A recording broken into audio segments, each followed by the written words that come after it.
नमस्कार साथियों, कैसे हो? उम्मीद करता हूँ आप लोग अच्छे होंगे। स्वागत है जीके मैन चैनल पर।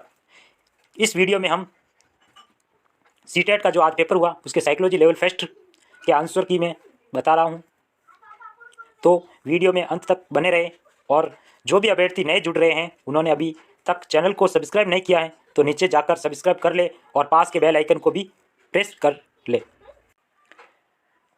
पहला प्रश्न, अधिगम के लिए निम्न में से कौन सी उपयुक्त है?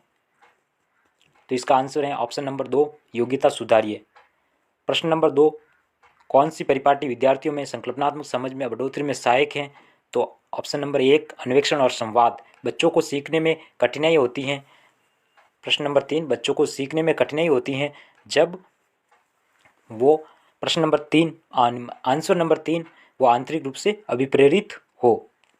प्रश्न नंबर 4, अधिगम की सर्वोत्तम अवस्था कौन सी होती है? तो इसका आंसर है ऑप्शन नंबर 4, संतुलित उत्तेजना, कोई भय नहीं। प्रश्न नंबर 5, अधिगम का संरचनात्मक विचार यह सुझाव देता है कि ज्ञान की संरचना में, तो इसका आंसर है बच्चे सक्रिय भूमिका निभाते हैं। प्रश्न नंबर 6, एक कार्य के दौरान साइना स्वयं से बात कर रही है कि वह कार्य पर किस प्रकार प्रगति कर सकती है। लेवोस्की के भाषा और चिंतन सोच के बारे में दिए गए विचारों के अनुसार इस तरह का व्यक्तिगत वाक्य क्या दर्शाता है? तो इसका आंसर है संज्ञानात्मक परिपक्वता। आंसर नंबर ऑप्शन नंबर 2 इसका आंसर है। प्रश्न नंबर 7, मूल्यांकन पद्धतियों का लक्ष्य होना चाहिए। तो इसका आंसर है ऑप्शन नंबर 4, विद्यार्थियों की ज़रूरतों एवं आवश्यकताओं की पहचान करना। प्रश्न नंबर 8, बच्चों के विकास की व्यक्तिगत विभिन्नताओं को किस पर प्रतिरूपित किया जा सकता है? तो प्रश्न इसका आंसर है ऑप्शन नंबर 1, आनुवंशिकता एवं पर्यावरण की पारस्परिकता पर। प्रश्न नंबर 9, एक खेल क्रिया के दौरान चोट लगने पर रोहन रोने लगा और ये देखकर उसके पिता ने कहा कि लड़कियों की तरह व्यवहार ना करो, लड़के रोते नहीं हैं। तो ये इसका आंसर है ऑप्शन नंबर 2, लैंगिक रूढ़िवादिता को दर्शाता है। ऑप्शन नंबर 2 इसका राइट आंसर है। प्रश्न नंबर 10, एक प्रगतिशील कक्षा में 10 का आंसर है ऑप्शन नंबर 4, ज्ञान की संरचना के लिए प्रचुर मौके प्रदान करने चाहिए। प्रश्न नंबर 11, एक गतिविधि के दौरान छात्रों को संघर्ष करते देख एक अध्यापिका बच्चों को संकेत और इशारे जैसे क्या, क्यों, कैसे प्रदान करने का फैसला लेती है। ये लेवोस्की के सिद्धांत के अनुसार अध्यापिका ये योजना ऑप्शन नंबर 3 राइट आंसर है, अधिगम के लिए पाठ और आधारभूत संरचना का काम करेंगी। प्रश्न नंबर 12, बच्चों के सामाजिकरण के संदर्भ में निम्न में से कौन सा कथन सही है? तो इसका आंसर है ऑप्शन नंबर 2, विद्यालय सामाजिकरण का एक द्वितीय कारक है और परिवार प्रति सामाजिकरण का प्रथम कारक है। प्रश्न नंबर 13, बहुबुद्धि सिद्धांत जोर देता है। ऑप्शन नंबर 3 राइट आंसर है, एक आयाम में बुद्धिमत्ता अन्य सभी आयामों में बुद्धिमत्ता निर्धारित करती है। प्रश्न नंबर 14, लॉरेंस कॉल्बर्ग के सिद्धांत के अनुसार किसी कार्य को इसलिए करना क्योंकि दूसरे चरण उसे स्वीकृति देते नैतिक विकास के कौन से चरण को दर्शाता है? तो ऑप्शन नंबर 2, प्रथा पर्व को दर्शाता है। प्रश्न नंबर 15,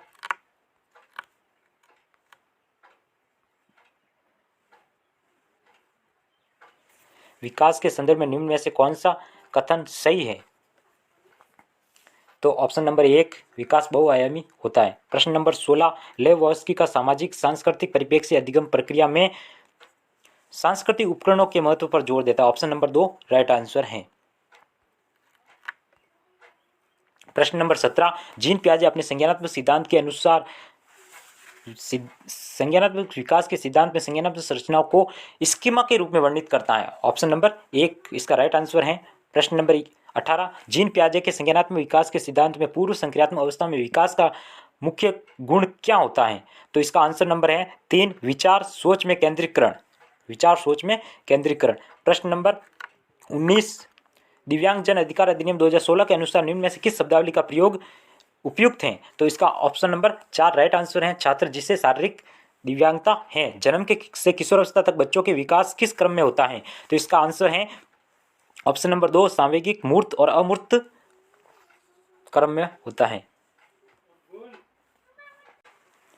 प्रश्न नंबर 21, एक प्रगतिशील कक्षा में व्यक्तिगत विभिन्नताओं को किस प्रकार देखा जाना चाहिए? तो इसका आंसर है ऑप्शन नंबर 1, अध्यापन अधिगम प्रक्रिया की प्रयोजनाओं के लिए महत्वपूर्ण।